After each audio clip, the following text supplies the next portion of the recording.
Coming up, the Cal Poly Accounting Club combined networking with fun and games, all while raising money for a good cause. A special event at the University Union celebrates women on the Cal Poly campus. And digging up San Luis Obispo's past, Cal Poly students are teaching kids about the importance of archaeology. Broadcasting from Studio 300 on Cal Poly's campus, you're watching Mustang News. Hello and welcome to Mustang News. I'm Daniel Sanchez. And I'm Haley Pride. Topping our news today, the deadliest shooting in U.S. history has killed at least 58 and injured more than 500 others. Reports are showing up on social media reassuring friends and family of those attending the concert or visiting the area. Local State Assemblyman Jordan Cunningham, who represents San Luis Obispo, posted a message earlier today on his Facebook page. In part, it says he and his wife were attending a show at the Mandalay Bay Hotel when police put the theater on lockdown for 5 hours. The post goes on to say, police handled the situation expertly, and incredibly an entire theater of people remained calm and orderly throughout. Assemblyman Cunningham was expected to fly back home today. The Orfalea College of Business Olympics was a unique networking opportunity for both students and professionals. This third annual networking event, hosted by the Cal Poly Accounting Club, took place on campus this Saturday at the Lower Sports Complex. Orfalea College of Business students and 12 firms competed against each other in Olympic-style games, all while raising money for charity. This year's event was the biggest one yet. Over here is OCOP Olympics, and it's CPAC's biggest philanthropy event, and we are very fortunate to have a bunch of the firms for our Fall Symposium, Accounting Career Fair, to come participate. The whole point of it is just so we can interact together and just have fun in the sun while doing it for charity. In addition to making professional connections, students and firms were able to raise money for a good cause. The events included an obstacle course, flip cup, and an American Gladiator-style battle. Every year, the Cal Poly Accounting Club picks a different charity to donate money to. This year, the proceeds went to Jack's Helping Hand. Tickets were $5 for students, and all of the proceeds went to the nonprofit organization in San Luis Obispo that provides programs for patients with cancer. Last Thursday, the Cal Poly Gender Equity Center hosted the Women's Welcome in the University Union. The event celebrated the self-identified women of Cal Poly. Music, a taco bar, and free feminine items were offered. Students got the chance to meet with leaders and members of female-oriented clubs and organizations on campus, including SAFER, CP Women in Business, and the Women's and Gender Studies Department. The Gender Equity Center showcased their desire to start discussions, answer questions, and make connections with the women on campus. One intern shares her take on the center. Basically, just like all the things we have to offer, it's so great until you walk in. Like, everyone says hi to you, everyone's really welcoming, you can ask questions, we have very open dialogue discussions, and I just feel very included. I feel very welcomed and very supported as a woman. The Gender Equity Center plans to host dialogues throughout the year. The center is beginning to organize the original women's narratives for spring quarter as well. Archaeology Day was hosted by the Napomo Dunes Center outside the San Luis Obispo Mission Saturday, September 30th.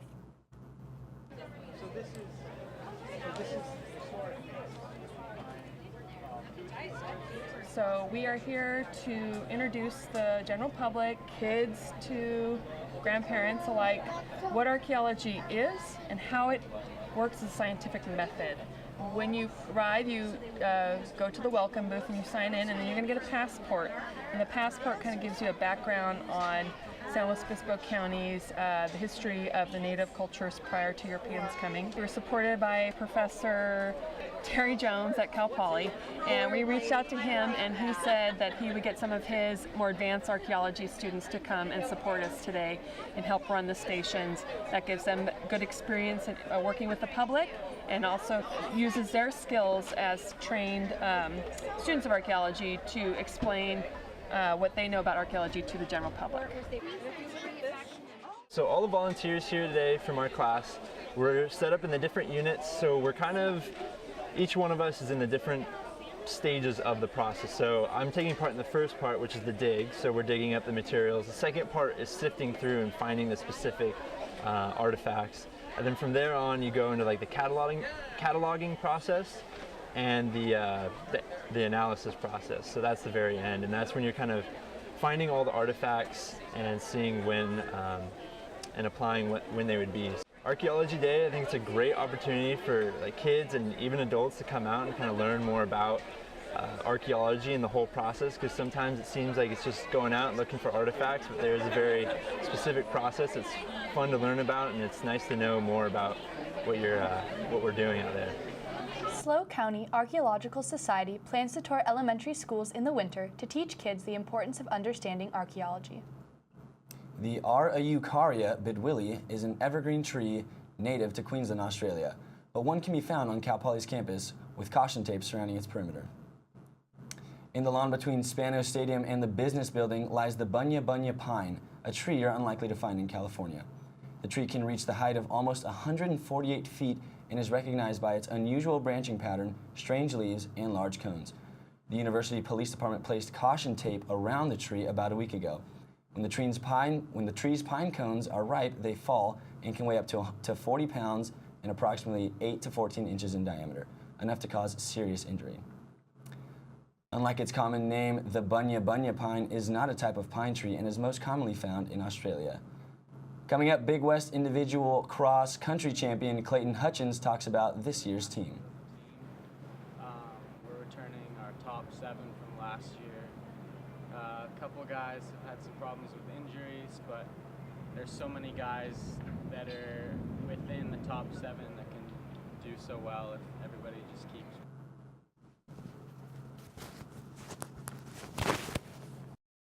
In this day and age, everybody gets their news from social media, and my team's pretty much in charge of making sure that Mustang News has a great presence across all social media platforms. Whether that's Facebook, Twitter, Instagram, or Snapchat, we want to make sure that our news is reaching our audience. At Mustang News, we're truth tellers. We're student media, but we're going to do our best to tell the truth of our people and the voices of the Cal Poly campus.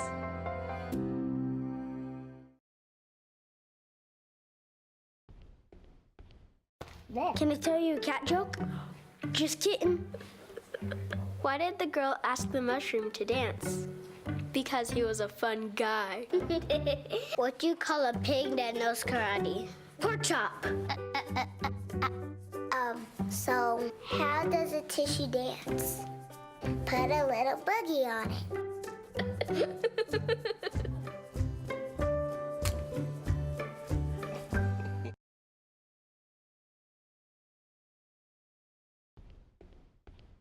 Marie, you have prediabetes. Prediabetes? I don't have time to eat right or exercise. I'm a busy mom.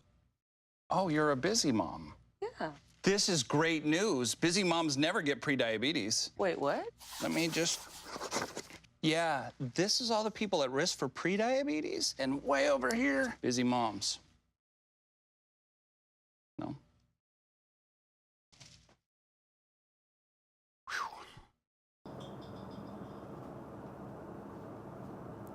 Hey guys, and welcome back with your weather. Happy Monday to everybody. Hopefully the weekend was good for you. I know Friday seems so far away. Let's take a look at your weather forecast for the day. So looking at 82 today here in San Luis Obispo, a low of 50 tonight. We've got pretty sunny, not very many clouds out there today. Winds are going to be 10 to 15 miles per hour. With gusts about 15 to 25 out of the northwest. Taking a look at today's temps, you know, we're not as hot as we were last week. Good for fire conditions, not having anything with the Cal Poly fire that was brewing last week. Looking up at 83 here in Paso, 40 overnight, down at 82 like we were talking about in San Luis Obispo. Santa Margarita over at the Lake 81 if you're going to go out there today. Looking at South County and Santa Barbara County. Down into the 70s in the South County. So Arroyo Grande, 71, Guadalupe 71, Arroyo Grande 73. As you can see on the coast, those lower 70s. Dipping down to the high 40s though for the night. So a little bit chilly out there before you're going out on a Monday night. You're going to want to grab a jacket, that's for sure. Taking a look at our 5-day forecast. Obviously tomorrow it's going to cool down significantly. We're looking at 68 degrees here in San Luis Obispo and 48 overnight. So get the jacket like I said, but that being said, we're also going to start picking up. As you can see, 80 on Wednesday, 85, and by the time the weekend comes for the holiday weekend, we're looking at 88 degrees. That's about all the time we have for weather. We're going to toss it over to Kenny now with sports. Kenny, what do you got for us? Hello, I'm Kenny Campbell, here with your Mustang News Sports. The Cal Poly cross country team won the Big West Conference Championship last season, and Clayton Hutchins, the 2016 Big West individual champion, was a big reason why. Hutchins was awarded Big West Athlete of the Year honors for his performance last year and was named the Coca-Cola overall Cal Poly Student Athlete of the Week multiple times. Hutchins also qualified to compete in the 5,000-meter Canadian Olympic trials this summer, where he placed 13th overall. Hutchins explains the Mustangs' goals and his goals this season.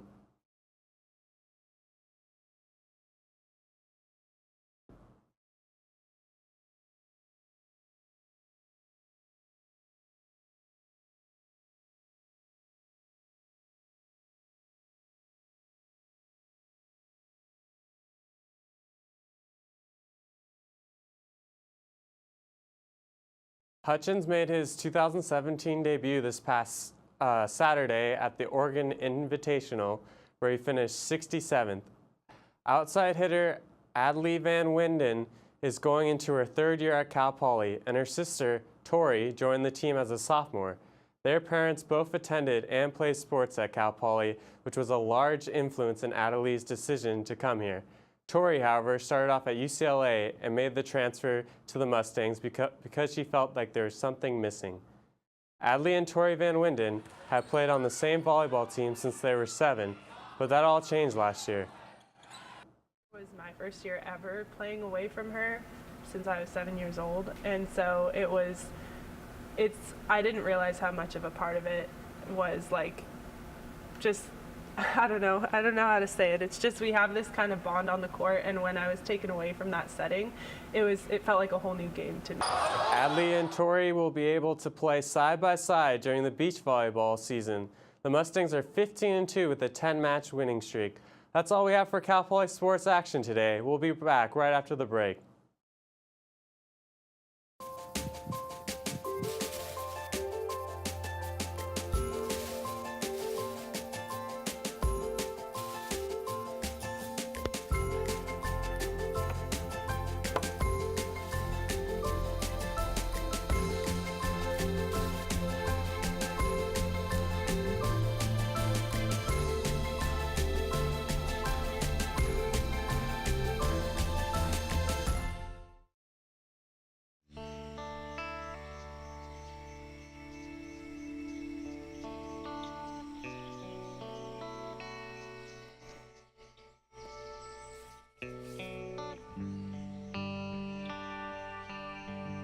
This is the moment I knew his future had no boundaries.